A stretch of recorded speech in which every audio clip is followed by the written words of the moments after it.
Governor Romney, pay equity for women.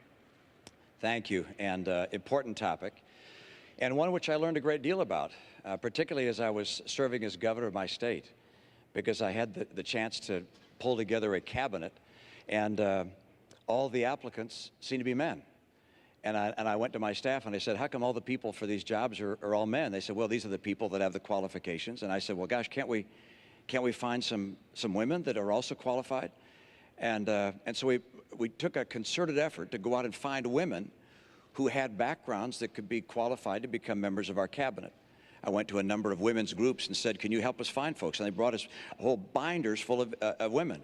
I was proud of the fact that after I staffed my cabinet and my senior staff, that the University of New York in Albany did a survey of all 50 states and concluded that mine had more women in senior leadership positions than any other state in America. Now, one of the reasons I was able to get so many good women to be part of that team was because of our recruiting effort, but number two, because I recognized that if you're going to have women in the workforce, that sometimes they need to be more flexible. My chief of staff, for instance, had 2 kids that were still in school. She said, I can't be here until 7 or 8 o'clock at night. I need to be able to get home at 5 o'clock so I can be there for making dinner for my kids and being with them when they get home from school. So he said, fine, let's have a flexible schedule so you can have hours that work for you. We're going to have employers in the new economy, in the economy I'm going to bring to play, that are going to be so anxious to get good workers, they're going to be anxious to hire women. In the last 4 years, women have lost 580,000 jobs. That's the net of what's happened in the last 4 years. We're still down 580,000 jobs. I mentioned 3.5 million women more now in poverty than 4 years ago.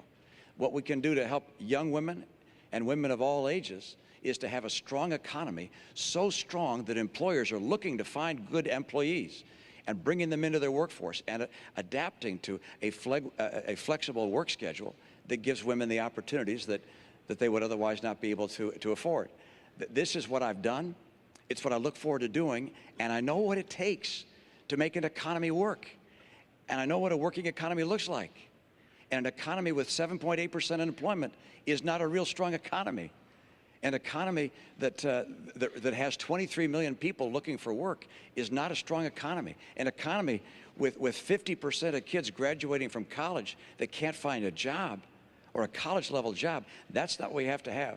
I'm going to help women in America get good work by getting a stronger economy and by supporting women in the workforce. Mr. President, why don't you get in on this quickly, please? Catherine, I just want to point out that when Governor Romney's campaign was asked about the Lilly Ledbetter bill, whether he supported it, he said, I'll get back to you.